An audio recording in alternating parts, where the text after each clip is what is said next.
Shalom, selamat malam. Perkenalkan, nama saya Arwasta Grik Masania dengan NIM 23012017. Yaitu saat ini saya akan membahas tentang kewirausahaan mengelola peluang bisnis. Presentasi ini membahas langkah-langkah penting dalam kewirausahaan, mulai dari pengelompokan ide bisnis hingga mengelompokkan peluang pasar. Pemahaman mendalam tentang pasar dan kebutuhan konsumen sangat penting untuk mengembangkan ide bisnis yang sukses. Gagasan dan ide bisnis.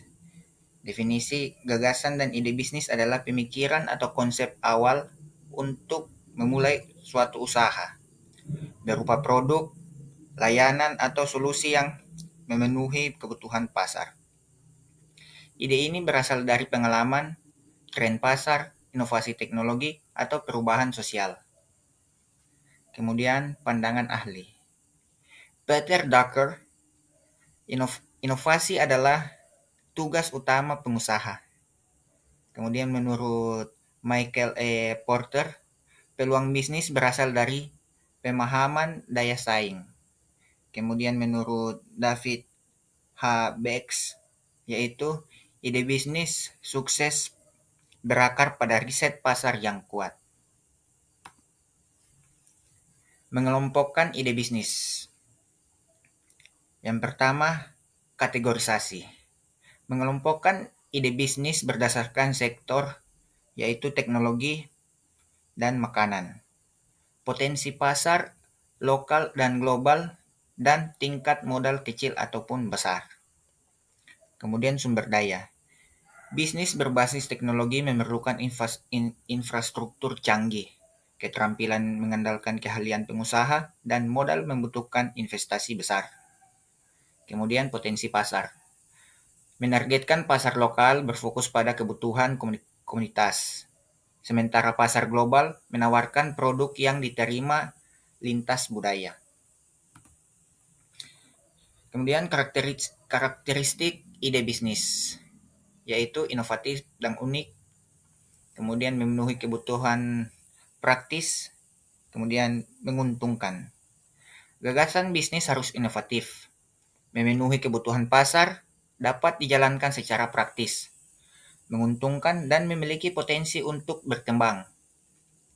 Ide bisnis yang baik harus dapat menjawab kebutuhan atau keinginan pasar yang belum terpenuhi atau lebih efisien daripada solusi yang ada.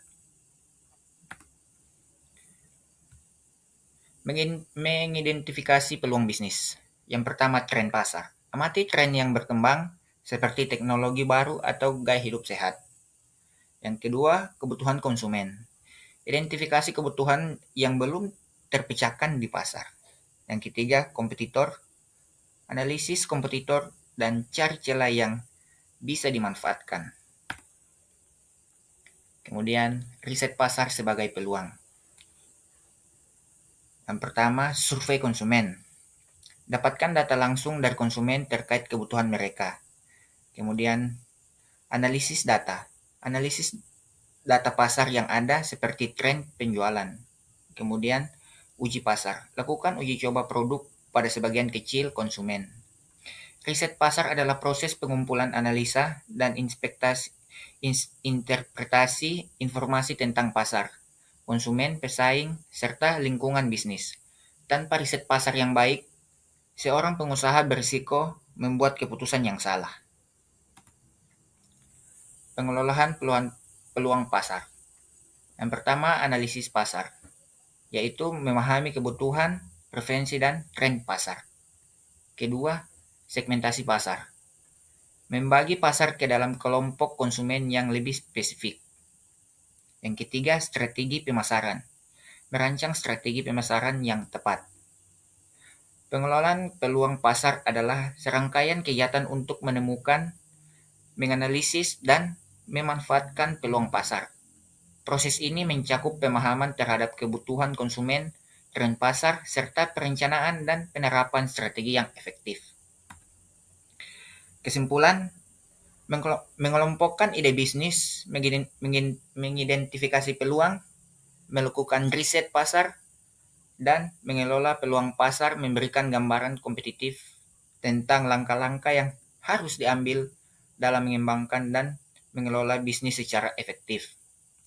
Keempat, materi ini memiliki keterkaitan agar memulai usaha bisa lebih baik dengan menentukan ide bisnis yang tepat, riset pasar yang baik, serta persiapan modal yang jelas serta tetap konsisten. Sekian presentasi saya. Shalom.